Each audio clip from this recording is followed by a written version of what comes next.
Olá, bem-vindo a mais um programa A Ciência da Comunicação Explica. Como é que isso surgiu? Como é que isso apareceu no meio? Como é que a mitigação da linguagem ganhou vida, né? Nós descobrimos que esse fenômeno invisível ganhou vida. Em primeiro lugar, a mitigação da linguagem, é preciso entender que é quando nós utilizamos uma comunicação deferente ou indireta para não ferir a suscetibilidade de um superior, para que nós não pareçamos agressivos, para que nós não comprometamos a hierarquia que existe naquele ambiente. Então, nós mitigamos a linguagem, né, com receio de que isso possa comprometer, vamos dizer assim, causar um mal-estar com pessoas que são superiores, ou formais ou informais.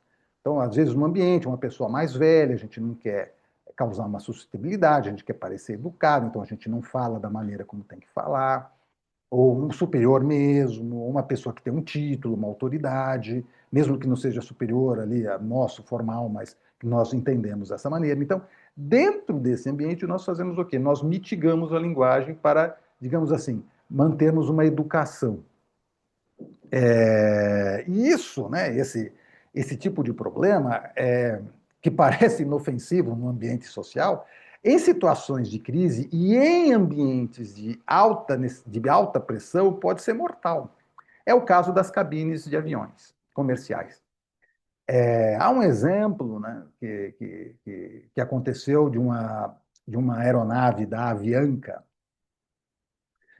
que deveria pousar em Nova York, e já tinha tentado fazer uma aterrissagem e não tinha tido sucesso pelas condições meteorológicas da própria aeronave. O capitão da aeronave, percebendo a situação, que era uma situação grave, ele fala para o seu copiloto, também colombiano, fala, olha, avise o centro de controle de tráfego de que nós estamos numa situação de emergência. Ou seja, eles precisavam ser guiados em direção a um pouso seguro. O que aconteceu? O copiloto, ao falar com o centro de controle de tráfego, ele se sentiu intimidado. Ele achava que o pessoal, né, os técnicos do centro de controle de tráfego eram superiores a ele. Então ele não quis usar a palavra emergência, por isso parecia uma coisa afrontosa. Então, em vez de ele falar, estamos numa situação de emergência e precisamos de uma ajuda, de uma orientação imediata, ele falou uma frase totalmente amenizada, do tipo, nós vamos tentar pousar novamente. Nós estamos ficando sem combustível.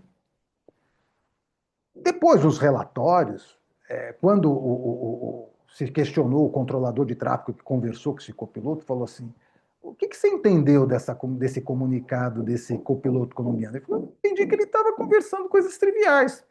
Toda a aeronave, quando está próxima do pouso, ela já está ficando sem combustível. Isso não é uma informação relevante. Né? Ele em nenhum momento usou a palavra emergência. Ele falou um do tipo, tá tudo ok, vamos tentar novamente. Então ele amenizou de um jeito que não passou a gravidade. Qual foi o resultado? O resultado foi que o avião se acidentou em Long Island, matou os 8 tripulantes e 65 passageiros. Então veja como uma linguagem amenizada pode causar um acidente em ambientes de alta pressão e que exigem decisões críticas, pode gerar, vamos dizer assim, acidentes horríveis, acidentes mortais. Então, o que na verdade se percebeu? Se percebeu então, dentro dessas cabines de comando de voos comerciais, de como a mitigação da linguagem era um problema gravíssimo, que era a origem do problema de vários acidentes aéreos, porque se fazia pesquisa, mas a aeronave tinha algum problema mecânico, tinha algum problema eletrônico, havia algum problema com o piloto, com o copiloto de experiência, de treinamento, a tripulação tinha algum problema, aconteceu algum incidente, nada. Estava tudo certo. O que falhou foi a comunicação. E a falha foi tão grande na comunicação que gerou um acidente mortal. Esse caso, por exemplo, é relatado no livro Outliers, do Malcolm Gladwell, né, o ex-jornalista do New York Times, que escreveu vários livros, e ele relata esse problema da mitigação da linguagem como, vamos dizer assim, um dos principais fatores de ocorrência de acidentes aéreos no mundo todo. E ele explica também no seu livro, né, de por que isso acontece. E por que isso acontece mais em determinadas culturas e menos em determinadas culturas. Ele cita um pesquisador, um psicólogo que trabalhou para a IBM, Hofstede, um holandês, e que, aliás, a teoria dele chama as dimensões de Hofstede. E nessa teoria, né, do Hofstede, ele mostra como existem, ele mede a cultura por algumas, vamos dizer assim, por alguns elementos diferentes, né, por alguns fatores diferentes. Então, assim, quanto uma cultura tem uma baixa distância de poder e quanto ela tem uma alta distância de poder, ou seja, baixa distância de poder, a hierarquia é menor, alta distância de poder, a hierarquia é maior. Quanto uma cultura é mais coletivista, quanto ela é mais individualista, o quanto uma cultura tem uma baixa aversão ao risco e quanto ela tem uma alta aversão ao risco, o quanto uma cultura é mais feminina ou mais masculina, o quanto uma cultura ela tem uma orientação mais de curto prazo ou mais uma orientação de longo prazo, e por fim, o quanto uma cultura ela é mais orientada para a responsabilidade ou mais para a indulgência, né? Essas são os elementos que o Hofstede mostra. Então, determinadas culturas que têm uma grande distância de poder, como a cultura da Colômbia, por exemplo, onde a hierarquia é muito forte, é muito considerada, o que acaba acontecendo? Os profissionais tendem a ter um uso maior de mitigação da linguagem quando eles precisam falar com pessoas que eles consideram que são pessoas superiores, que merecem um certo respeito. Teve duas linguistas, né, a Judith Fisher e a Judith Orasano, que elas fizeram pesquisas com gravações das cabines de comando. E elas notaram logo de cara esse problema. Enquanto os capitães das aeronaves eram extremamente diretos nas suas mensagens, geralmente os copilotos eram indiretos. Então, elas notaram esse problema da mitigação de linguagem e quanto isso pode comprometer, vamos dizer, seriamente o desempenho dos voos e até realmente causar acidentes gravíssimos, como aconteceu o acidente da, da Avianca, né, que nós falamos agora.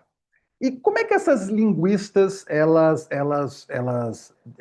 definem, vamos dizer assim, esse problema? Né? Nós, por exemplo, podemos ter a primeira de comando, ou seja, nós damos uma ordem. Né? Olha,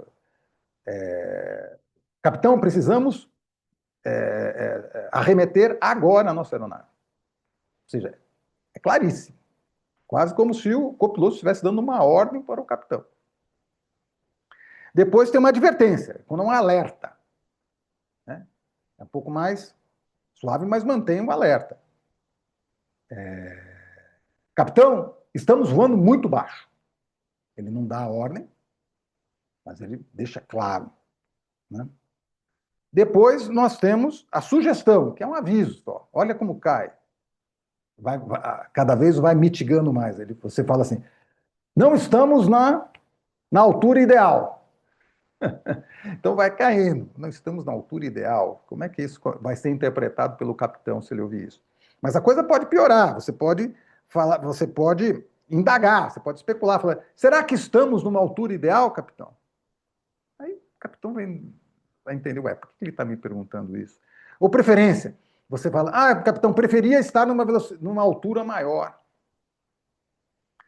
E por fim, insinuação caminho indireta, né? Que você fala, capitão, né,